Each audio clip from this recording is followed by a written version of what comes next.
Hi, everybody in HDEC 100. It's Patricia, and we are going to beginning week 6.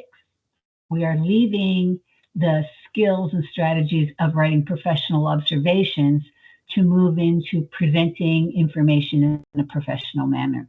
And so what we're going to work on for the next 3 weeks is digital presentation skills.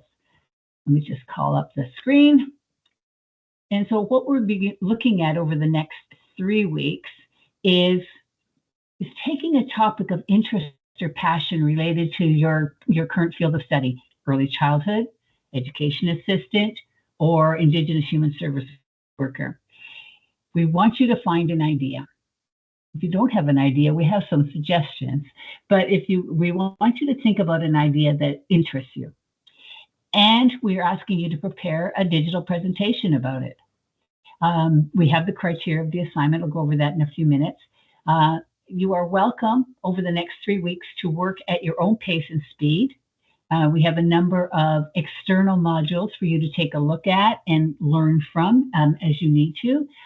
And I'm here to sort of continue the focus each week to have that conversation about what we're doing and the challenges of what we're doing, so that you will be working on putting this presentation together.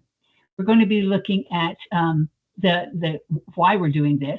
We're also going to be looking at the steps, first steps we need to think about when we're putting together a presentation. These are the mechanics of putting together a PowerPoint, and these are elements of design to think about. Over the next 3 weeks, we also have some discussion topics that you're free to join into. Maybe as a way when you're finishing your PowerPoint work, I used to think about PowerPoints. Now I'm thinking this about PowerPoints. Maybe there's something that you find useful or a better explanation for how to do things. This is your opportunity to help others. This is the idea of generosity in order to share that information with the other peers. Yes, the video in the class is really good or the lesson is all right, but I find this site a much more valuable site in learning how to create presentations. If you wish to add something, certainly do add in the idea of,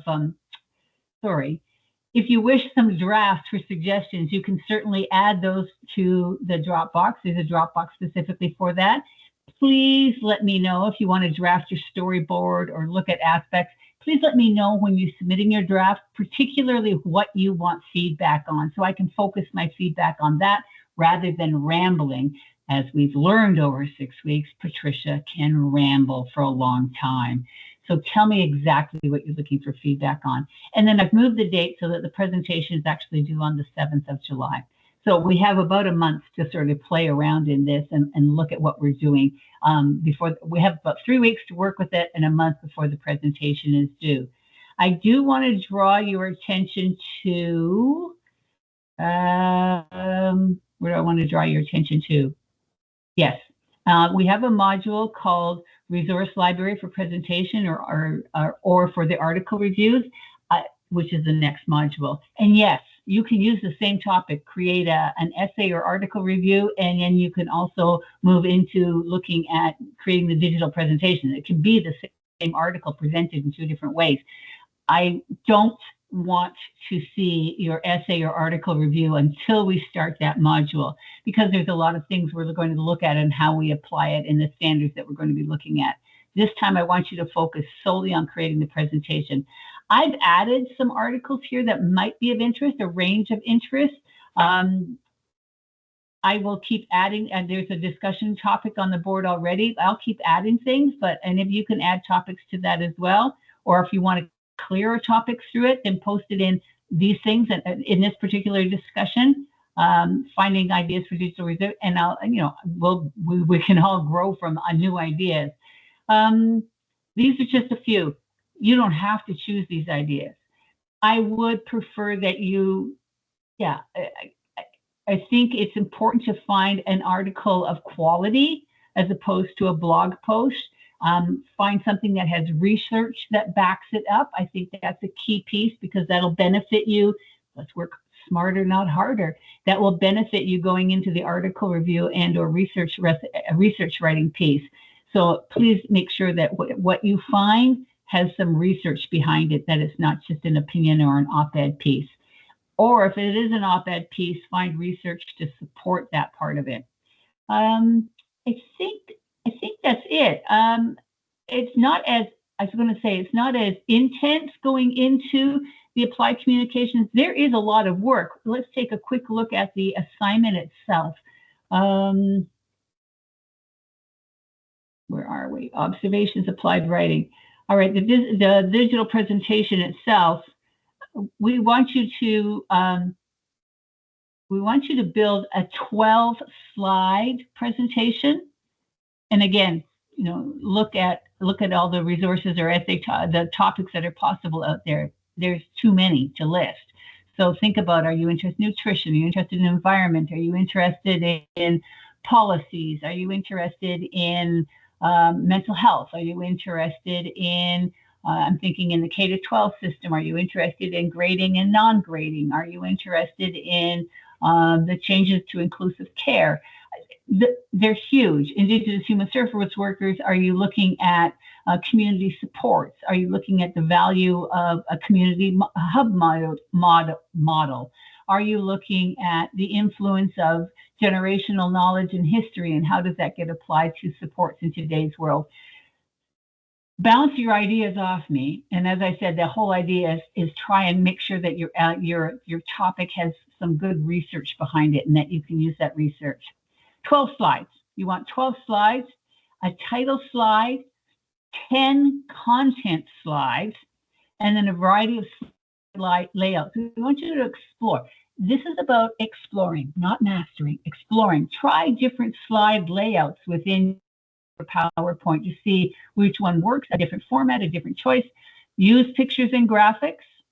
We want you to include at least one smart art graphic. For those of you that are relatively new to computer work and looking for things, this is something I can help you with, or your peers can help you with. We want you to insert a video or an audio clip about a minute long, and we want you to include your citations. And your citations have to be for anything you directly quote, anything you paraphrase, and that includes also pictures, graphics, audio, and video. And I'm not your best model for that, because I'm surprised we've got to week 6 and no one's pointed out that I'm not referencing my images. And so I'll learn along with you. And then a reference slide at the end. What if I have 2 reference slides? Does that mean I only need 9? No, you need 10 content slides. If you have more, I would like you to, I don't want to see 14 slides of references. I want you to figure out how you can find succinct references for your work. It's not about volume of references, it's about quality of references. So that should only be that. After that, there is a reflection where you talk about your design choices, the choices you made in terms of why you made the choices you made to create your presentation. And the rubric is there for you to take a look at how it's going to be graded out for you. Let's talk about, many people talk about the elephant in the room. Yes, you may use artificial intelligence for this. You may use ChatGPT, Microsoft Copilot, whatever the other AIs that are out there that are commonly being used to assist you in your presentation. You must acknowledge the AI program you use. I use ChatGPT to create this outline. And there's how to reference AI. And here's how to reference it again. If you say, I use AI to generate my framework for my slides, then I need to see that prompt. If you then say, I used AI to develop my slideshow, then you need to use that prompt as well. I need to see all the prompts you used. This is not about plagiarism. Well, it is about plagiarism because it's not your words. Artificial intelligence created that. So reference it, just like you would reference a person or a book or an article, a hard book or an online article or a video or anything like that. You reference your AI work. If we don't reference our AI work, we're looking at the challenges about ethics. We're looking at what our values are as a presenter. We're saying that we own something or we created something when we didn't create that. All we created was the prompt for it. So we will spend a bit of time on ChatGPT and looking at that. And if people are interested, we can certainly hold an evening session, or we can hold a session about, how do I use ChatGPT? What does it do? How do I look at it?